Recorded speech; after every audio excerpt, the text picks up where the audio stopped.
Arrestato un tassista, lo denunceremo. La rabbia della categoria per il video del motoscafo che sfreccia provocando moto ondoso e danni ai natanti ormeggiati. Shock in laguna anche per il barchino lanciato come un missile in Rio Novo.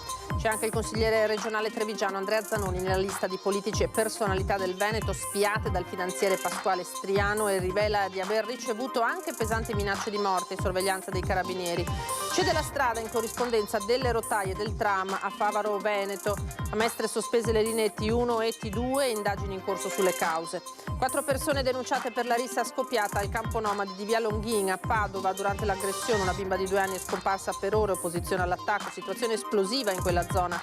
La raffica di furti, lo spaccio, i bivacchi costanti, carrozziere di Mestre scende in strada con i suoi dipendenti per protestare, serve un presidio fisso di forze dell'ordine, dice. Anche i parlamentari veneti del PD, Rachele Scarpa e Alessandro Zan, nella missione umanitaria con Movimento 5 Stelle e Verdi Sinistra, da Rafah a Gaza, un disastro umanitario, il loro racconto. Un anno fa la tragedia è costata la vita a Domenico Zorzino, il poliziotto padovano che si tuffò nel Gorzone per salvare un anziano caduto nel fiume con l'auto. I loro corpi abbracciati furono recuperati il giorno dopo. Lo scrittore e giornalista trevigiano Tony Venturato ha un sogno: permettere ad altri atleti affetti da disabilità come lui di correre la maratona di New York. Per questo ha dato il via a una raccolta fondi.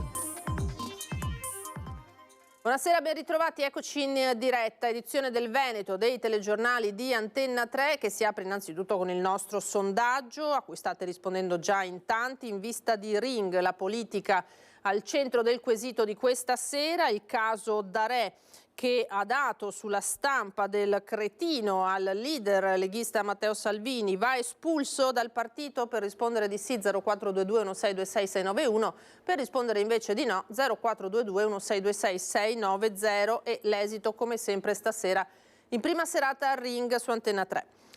Andiamo alla cronaca. Se è stato un tassista lo denunceremo e dovrà pagare. C'è tutta una categoria che si scaglia contro il protagonista del video del motoscafo che sfreccia provocando moto ondoso e danni ai natanti ormeggiati a Venezia. Shock in laguna anche per il barchino lanciato davvero come un missile in Rio Novo. Protagonisti in questo caso 2 giovani.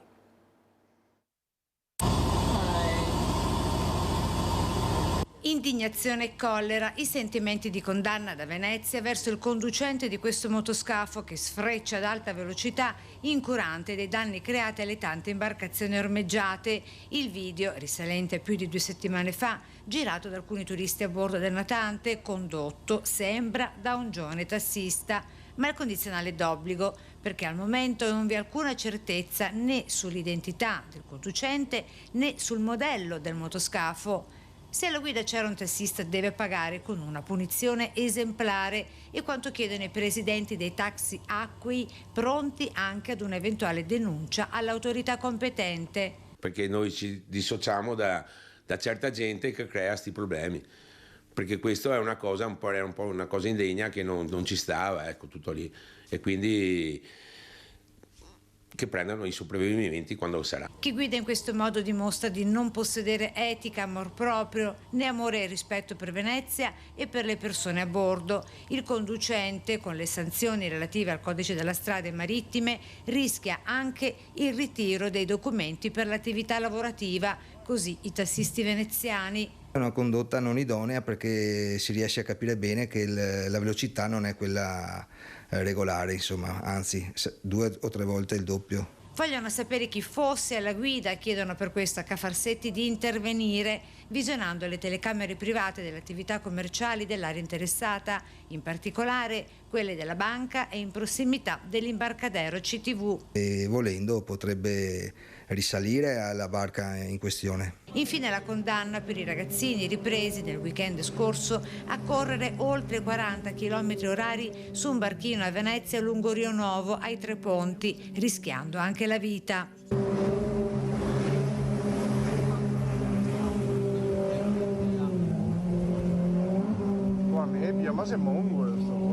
E per niente abbiamo avuto un incidente anni fa che sono morti 2 pescatori di cui erano un collega per colpa di un barchino che erano di notte che pescavano e li ha affondati.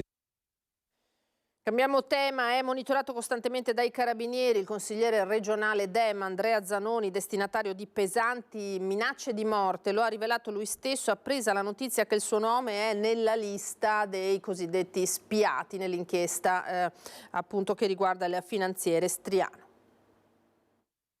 Esplicite minacce di morte. Se continuo ancora per la mia strada, mi è stato promesso che mi faranno fuori. E questo naturalmente sono minacce anonime, arrivate con una lettera anonima. Sta di fatto che dal giorno dopo del deposito della querela ho spesso i carabinieri che passano sotto casa. Probabilmente qualcuno è anche preoccupato di questo tipo di minacce. Volto storico dell'ambientalismo e animalismo veneto, Andrea Zanoni esce allo scoperto e rivela il quadro di intimidazione al quale è sottoposto da qualche tempo. Gli inquirenti stanno indagando a tutto campo per capire chi possa celarsi dietro la missiva. La rivelazione arriva nelle ore in cui il nome di Zanoni compare nella lista delle persone, politici, VIP, manager e non solo, di cui il finanziere Pasquale Striano, accanto a una rete di una quindicina di persone, avrebbe cercato informazioni entrando in archivi riservati anche dell'Agenzia delle Entrate, il famigerato database Serpico. Subito mi sono chiesto, ma chi è che avrà chiesto a questo finanziere di Roma, che io non ho mai conosciuto in vita mia, di scavare e di fare un dossier nei miei riguardi?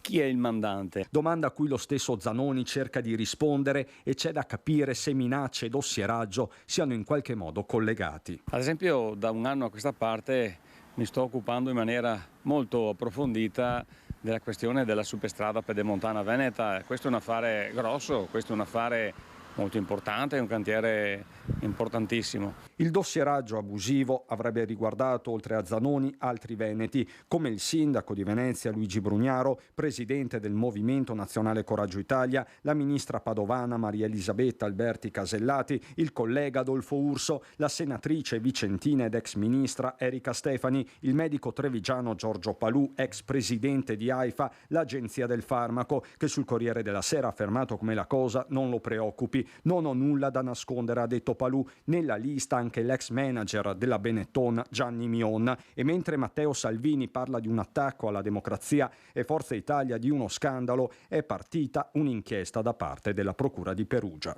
Io ho massima fiducia nella magistratura, devono fare sicuramente tutti gli accertamenti del caso. Sta di fatto che è abbastanza inquietante sapere che c'è chi vuole scoprire non si sa che cosa. Io sono tranquillissimo perché non ho nulla da nascondere. Probabilmente avrò pestato i piedi a qualcuno perché mi occupo molto di grosse infrastrutture, mi occupo di reati ambientali e probabilmente qualcuno mi voleva fermare e naturalmente non ci è riuscito. A Mestre adesso con la viabilità in difficoltà tra Carpenedo e Favaro per un improvviso cedimento dell'asfalto. Verrà sospesa la T1 dove ovviamente è già in questo momento in funzione il bus sostitutivo, ma abbiamo un problema di dover chiudere questo tratto di via San Donà e trovare un modo per bypassare il punto delicato. Già comunque è sufficiente a provocare l'immediata sospensione della linea del tram quel piccolo cedimento dell'asfalto di via San Donà in corrispondenza con l'incrocio con via delle Marmarole a pochi passi dalla fermata del tram Pasqualigo si è rivelato molto più grave. Le verifiche seguenti hanno scoperto una situazione tutt'altro che rassicurante. Sotto quell'asfalto c'è il vuoto. E da sotto si vede in maniera eloquente un'enorme voragine. Purtroppo questa voragine va da destra a sinistra del sedime stradale. Ci imporrà una scelta di chiusura anche della strada oltre che del tram finché non troviamo la soluzione al problema. È un momento difficile dal punto di vista di viabilità, questo non lo posso nascondere, speriamo adesso di trovare la soluzione sia per la viabilità ma anche per capire la ragione di questa voragine. La presenza stessa del tram testimonia l'importanza strategica di via San Donà nella viabilità comunale, arteria basilare della circolazione tra Carpenedo e Favaro. Nei momenti seguenti lo scoprimento della voragine si è cominciato subito a decidere una viabilità alternativa d'emergenza in attesa di stabilire non solo la causa, ma anche la dimensione del problema. Questa senz'altro va da destra a sinistra, è qualche metro ed è piazzata anche proprio sotto dove corre la famosa piattaforma dove corre il tram, che ovviamente non è proprio una cosa di grande tranquillità e che ci impone un intervento di urgenza assoluto.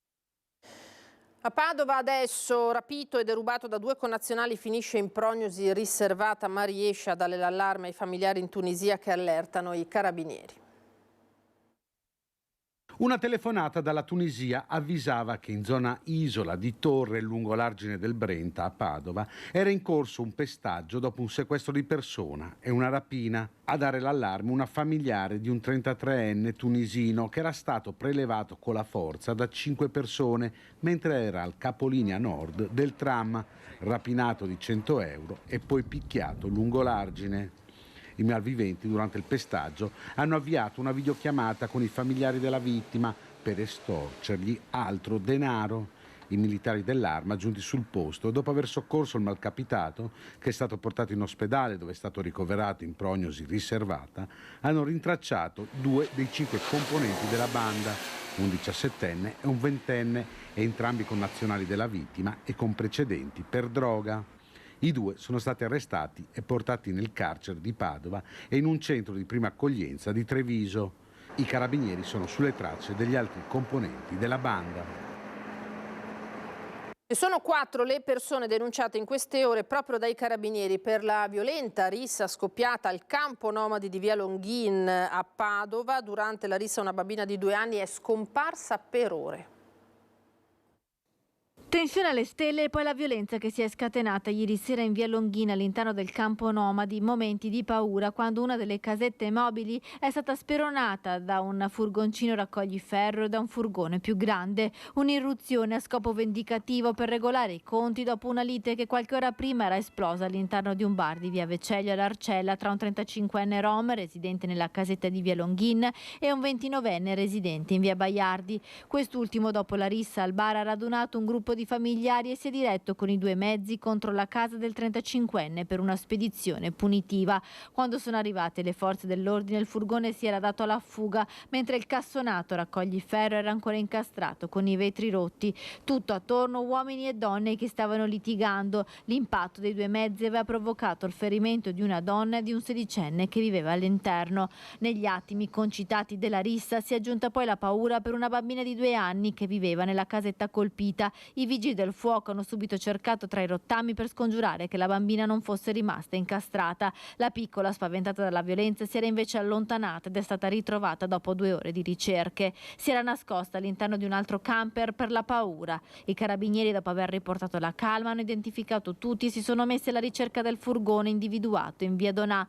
All'interno è stato identificato il 29enne che aveva organizzato la spedizione punitiva, suo fratello di 21 anni e la compagna di 31. Tutti e 3 sono stati denunciati per danneggiamento. Le indagini continuano per ricostruire la dinamica e le responsabilità anche di altri. Sui fatti di via Longhin, l'opposizione in Consiglio Comunale attacca la maggioranza. La situazione per quanto riguarda la sicurezza al campo nomadi di via Longhin è esplosiva. D'altronde l'amministrazione comunale, quando nell'agosto dello scorso anno aveva trasferito altre famiglie rom presso la sede di via Longhin dall'allora sede di via Ferrero, aveva dichiarato che era solo una soluzione temporanea. A noi sembra che non solo non sia più temporanea ma sia definitiva, ma che l'amministrazione non sappia davvero cosa stanno vivendo i residenti della Stanga. Io credo che sia il momento che il sindaco prenda atto dei demeriti di questa situazione, di aver creato un vero e proprio ghetto.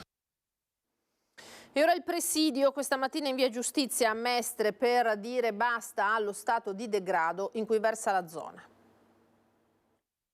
La situazione di degrado qui in via Giustizia a Mestre è sempre peggio, non accenna a migliorare nonostante i tanti appelli, ma il titolare della carrozzeria moderna Paolo Favaretto non si arrende e ha deciso di organizzare un presidio insieme ai suoi dipendenti per lanciare ancora una volta un messaggio. All'indomani dell'ennesimo episodio di fronte alla sua carrozzeria ha dunque deciso di radunare chi ogni giorno si scontra con questa situazione proprio di fronte al servizio del comune, dove quotidianamente si recano tossicodipendenti e non solo. c'è un sacco di gente che dorme per strada e non è giusto questo, anche per le persone c'è una dignità.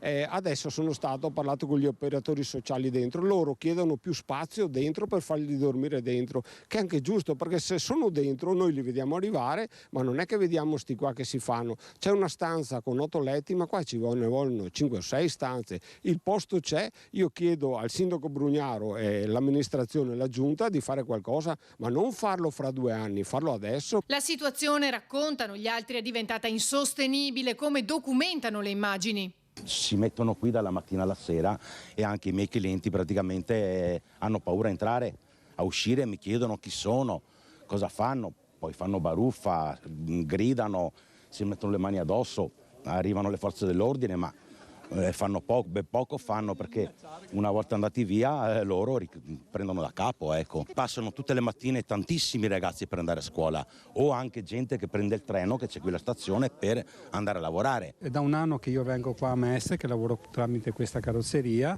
Alle prime volte ero rimasto un po', scioccato da quello che vedevo. Mi hanno detto che ci farai l'abitudine, ma io l'abitudine non me la faccio e non mi piace vedere questa situazione, assolutamente non mi piace, perché è un degrado giorno per giorno sempre di più. Favaretto, che in pochi anni ha subito ben 37 furti e atti vandalici alla sua carrozzeria, ha dovuto anche posizionare delle transenne davanti al negozio, ma non è sufficiente, e aggiunge: nonostante i numerosi appelli anche al governo, oltre un incontro con l'amministrazione, nulla è stato fatto. Questione telecamere? Lì abbiamo le telecamere, vedi tutto, noi filmiamo tutto, sappiamo quante volte passano i vigili per la strada, quante volte passano la polizia. Se passano tutte le volte che dicono sarebbe una cosa importante, ma però purtroppo anche qualche settimana non passa nessuno. Io chiedo un presidio fisso delle forze dell'ordine, perché per risolvere qua ci vuole un presidio fisso, è l'unico sistema per risolvere via Giuseppe. Come stanno facendo in via Piave, siamo diventati peggio di via Piave, ma paghiamo anche noi le tasse. Ma quando un cittadino fa un appello una volta, 2, 3, ma qualcosa lo devi fare. Ma qua è 10 anni che facciamo gli appelli, ma non sono io solo, siamo in 150 e nessuno fa niente. Il dramma vissuto da Gino Cecchettin per l'assassinio della figlia è diventato un libro che il padre di Giulia sta presentando in questi giorni. Domani sarà a Padova, nel quale non cita mai Filippo Turetta, in carcere per l'omicidio, e racconta anche dei figli Elena e Davide e della moglie Monica, scomparsa qualche anno fa. Le vendite del libro serviranno a finanziare una fondazione in memoria di Giulia, in aiuto alle associazioni che si battono contro la violenza sulle donne. E scrivere, ha detto Gino Cecchettin, mi ha aiutato a elaborare il lutto e a far pace con il passato. Dal femminicidio, dall'uccisione di Giulia a quella di Sara, oggi il pubblico ministero chiuderà il fascicolo d'indagine sulla morte della quarantenne uccisa a Bovolenta. In settimana le esequie. Tu come il mare, trasparente in superficie, profonda nell'anima. Le parole scelte dalla famiglia di Sara Burattin per annunciare la data dei funerali, dopo che in mattinata è arrivato il nulla osta dalla procura alla restituzione alla famiglia della salma della quarantenne, uccisa martedì a coltellate dal compagno Alberto Pittarello, da cui si stava separando. La data dei funerali è stata confermata, si celebreranno giovedì alle 15 nella chiesa di Bovolenta. La stessa chiesa dove verranno celebrati anche quelli del suo carnefice Alberto Pittarello. Per lui l'addio dovrebbe essere sabato mattina alle 10:30. Intanto ieri, durante le messe, il parroco del piccolo comune, Don Lodovico, ha invitato a coltivare il bene e a pregare per le famiglie di Sara e Alberto e soprattutto per la loro figlia quindicenne, che si trova ad affrontare la perdita di entrambi i genitori e la mamma brutalmente massacrata dal padre. Le famiglie Burattin e Pittarello, attraverso la sindaca di Bovolenta, lanciano un messaggio agli uomini invitandoli a non nascondere le fragilità. Le due famiglie in questi giorni chiedono il massimo riservo, si sono viste in più occasioni insieme, stanno affrontando questa tragedia e stanno facendo forza alla nipote quindicenne. Giovedì, in occasione delle esequie di Sara, uccisa con oltre 50 coltellate, sarà lutto cittadino. Oggi intanto il pubblico ministero chiuderà il fascicolo di indagine, visto che il colpevole del delitto, Alberto Pittarello, è morto e quindi il reato è estinto. Il conflitto in Medio Oriente, perché in viaggio verso Gaza al seguito di un convoglio di aiuti umanitari ci sono anche i deputati veneti Rachele Scarpa e Alessandro Zan. L'arrivo è previsto per il 5 marzo. Siamo appena saliti in pullman, stiamo per entrare nella fase operativa della spedizione, che è il viaggio attraverso la penisola del Sinai verso il valico di Rafah. La trevigiana Rachele Scarpa, ma anche il padovano Alessandro Zan, sono i due veneti della delegazione di 15 parlamentari italiani dell'opposizione, PD, Movimento 5 Stelle, Alleanza Verdi Sinistra, operatori umanitari e 13 giornalisti in viaggio verso Gaza per seguire il percorso di un convoglio di aiuti umanitari raccolti dalla rete AOI con Amnesty Italia. Oggi in realtà faremo tappa ad Al-Arish e domani in realtà riusciremo ad arrivare al confine, dove osserveremo i camion di aiuti fermi in attesa di entrare. Domenica 3 marzo la tappa al Cairo per una serie di meeting con le rappresentanze diplomatiche italiane in Egitto, agenzie delle Nazioni Unite e le organizzazioni per la difesa dei diritti umani. Tutte quante ci riportano una situazione senza precedenti di disastro e collasso di tutte le infrastrutture sociali e sanitarie e di vera e propria tragedia umanitaria. Il dato più allarmante che ci hanno riportato oggi è questo: se non si interverrà immediatamente con un cessate il fuoco immediato e permanente, noi rischiamo di avere nei prossimi 6 mesi altre 85.000 morti, oltre alle 30.000 che già sono avvenute. 1 milione di bambini a rischio, il grido d'allarme per un cessate il fuoco immediato. Il viaggio della delegazione attraverso la penisola del Sinai alla volta del valico di Rafah. Il 5 marzo l'incontro con le organizzazioni umanitarie che stanno operando in territorio palestinese.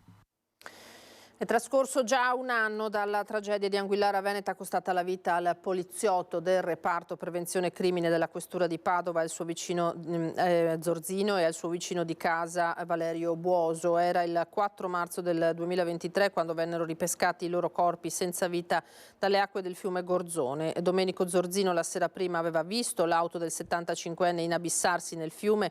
Dopo aver allertato i soccorsi non aveva esitato a tuffarsi per salvargli la vita, tentare di salvargli la vita. Le acque fredde del corso d'acqua appunto però non hanno lasciato scampo a entrambi. I corpi sono stati ritrovati ancora abbracciati dai sommozzatori dei vigili del fuoco, una tragedia che aveva scosso l'intera comunità e tutto il Veneto. Cambiamo tema, parliamo di sociale e anche di sport, perché lo scrittore e giornalista trevigiano Tony Venturato ha un sogno: permettere ad altri atleti affetti da disabilità di correre la maratona di New York.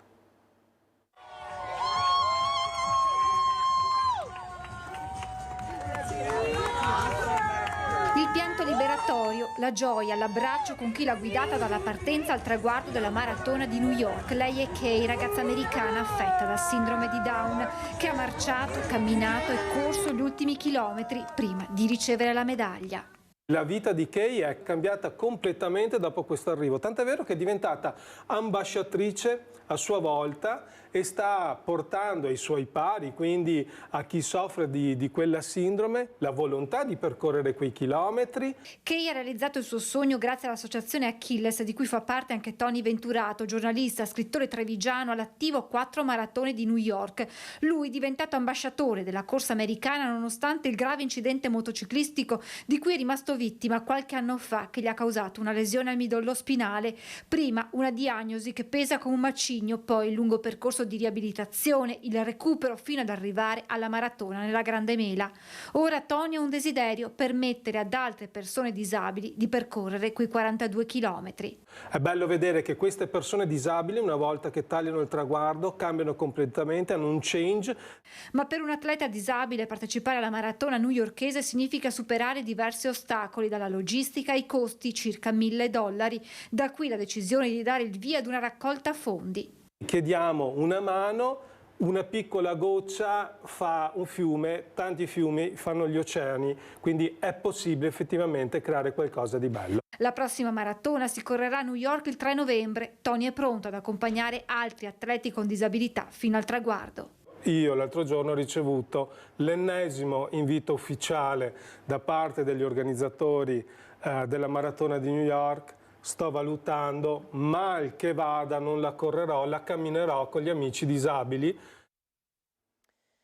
Appuntamento con la tradizione da non perdere giovedì sera, il 7 di marzo, dalle 20:30 in diretta da Ponte Dante. Come ogni anno vi racconteremo il processo alla vecchia di metà Quaresima, lo spettacolo di una comunità che pur sorridendo ha il coraggio di criticarsi pubblicamente. Festa, tradizione e risate per un appuntamento immancabile. È tutto, grazie per essere stati con noi. Adesso le previsioni del tempo e poi a seguire Venezia. Arrivederci.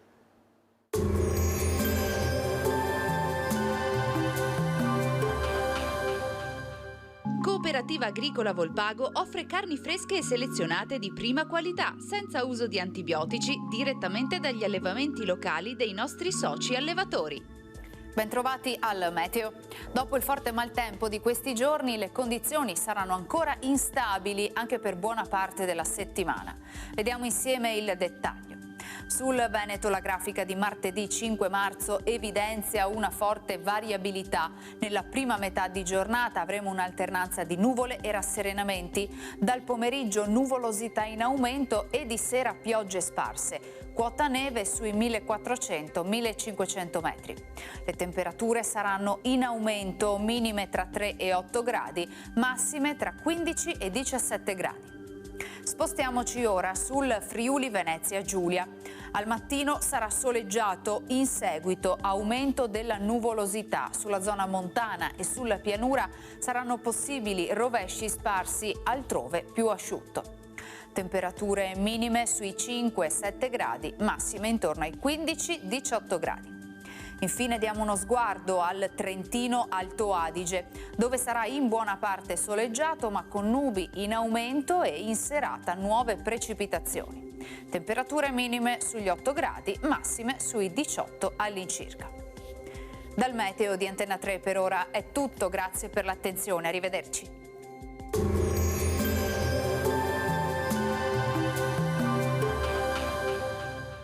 Cooperativa Agricola Volpago offre carni fresche e selezionate di prima qualità, senza uso di antibiotici, direttamente dagli allevamenti locali dei nostri soci allevatori.